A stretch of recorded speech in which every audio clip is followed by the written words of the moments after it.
Hello guys, Plated here once again with another lore video for you. Today it's going to be on the Quaggan, which I'm sure is going to be very popular amongst some of you.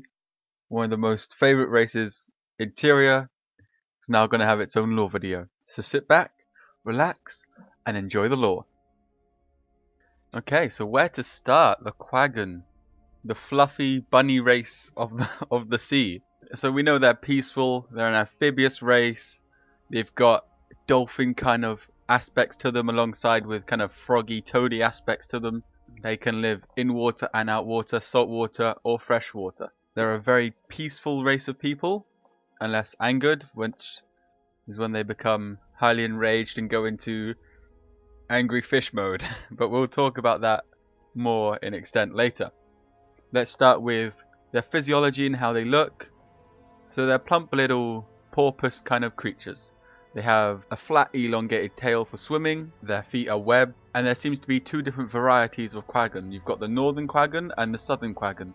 The southern Quaggan's skin colour is a two-tone of blue on their back and a pale grey on their stomach, which you could say is dolphin-like. Whilst in the north they're more killer whale orca style, where they are black on their backs and white on their stomachs.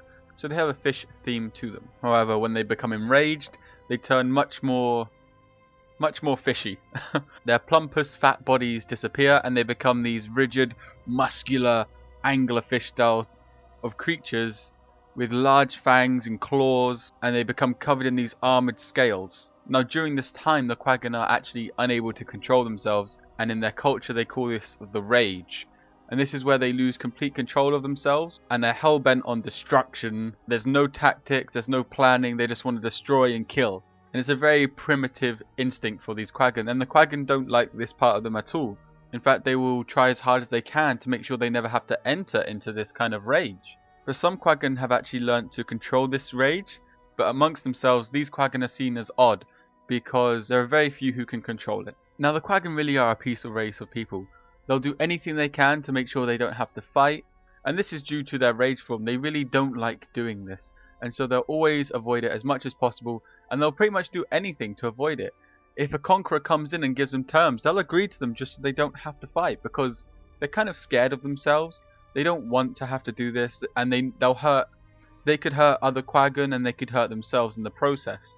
And so they're polite to a fault, and even won't refer to themselves in the first person. When talking about themselves, they talk about themselves as the Quaggan. They talk about themselves in third person and really lower themselves to a point. Whereas when they talk about other races, they'll always refer to them as the individuals, they'll talk to you by name and really boost you up. It's like they're so submissive is their way of being defensive.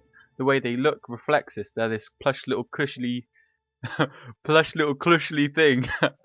You don't want to hurt it because it just looks so cute. It's like a little baby. And so that's its greatest defense. But underneath this little baby is a ferocious devil. So, there's two sides to it. If they'll really only resort to this horrific side of them if it's so necessary, if there's no other options. But otherwise, their cuteness is their defense, making these ooh and ah sounds. That is their defense. And this kind of makes you think that they're really stupid, which is kind of another one of their defenses. But they're actually a very intelligent race. They're not stupid at all in the slightest, and it's just their persona that makes them seem this way. Now the Quaggan don't really wear clothes. They prefer just to be free and feel the breeze between their legs.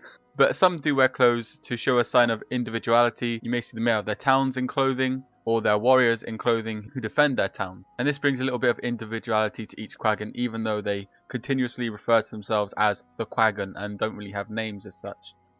So the Quaggan live in these pods, which they tie down with kelp and various other sea goods. And they don't have really any form of technology, so their lightings are just what they find around. What could you use in the sea for lighting? Oh, there's an luminous green coral. I'm going to use that as a lighting. And that's how the Quaggan take advantage of their environment. They don't rely on technology or anything like that. You could compare them to the Native Americans in that sense. They use their land around them. They use their resources. And in their cute little form, they look like, oh, they must just eat little grass and little bits of kelp. But they're actually omnivores. They eat fish and they even cultivate fish. And they have their own fish farms. But of course they eat algae and other things as well. Now before the awakening of the sea dragon, and before the Crake came and invaded the homelands of the Quaggan, which was in the never-ending sea, the Quaggan used to have a very structured government. and they were led by a single leader called the Marquisius. But during the time of the Crate invasion on the Quaggan, the entire central government of the Quaggan was killed, and so the Quaggan had to flee their homelands, and they've come to Tyria now to find new homes, and now they're not led by any central government. Instead, each town, each pod has a mayor, and the mayor oversees the comings and goings of that pod. And the mayors of each town interact with each other, keeping a tight-knit community between all the Quaggan. Now there are even Quaggan in the Arctic seas to the north, which indicates that the Quaggan aren't solely from the south and the unending sea, and these Quaggan also host Quaggan games. And this is used to bring the villagers closer together. It's multiple villages playing against each other, and it helps strengthen their bond between each other, and really helps to bring all the Quaggan of their society closer together. Now the Quaggan do have a religion. They believe in a single god named Melagan, who represents the bounty of the sea. Now human priests believe that Melagan is their goddess of nature, Melandru, because when going to these pods we see that the Quaggan are worshipping Melagan in the old sunken temples of Melandru. But the Quaggan don't believe this. They actually believe that this is a separate deity to the humans, but they won't openly say this. They'll just agree with the humans, but really they don't believe that. They believe that this is a separate deity for the Quaggan themselves. Now as for history, the Quaggan don't really have any deep history. It usually just consists of ancestral lines, and when they had a lot of food, or when there was a shortage of food, but no serious historical events. Only over the last 250 years, when the Elder Dragons have awoke, has now their history really started to become meaningful. And so now it's filled with Crate invasions and having to come to dry land to make friends. Now I know after this video there's going to be comments saying, oh, Quaggan race, there's going to be a Quaggan race, there has to be a Quaggan race, I want to play as a Quaggan.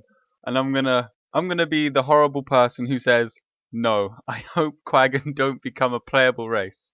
Just be content with the next update coming out with the Quaggan backpacks, please. I mean, just imagine it. You have a Quaggan race, and they're all like, I'm a Quaggan.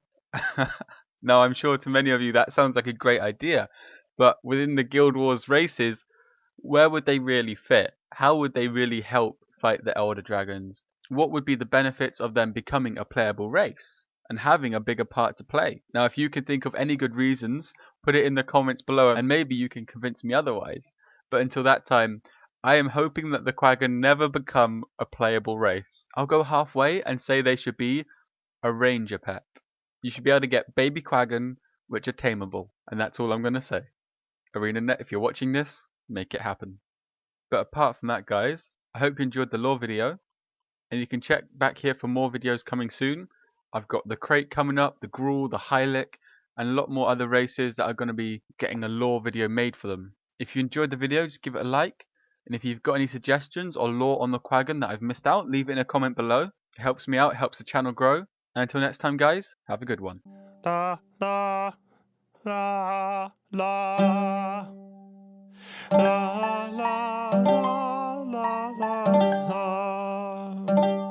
la la la la la la la la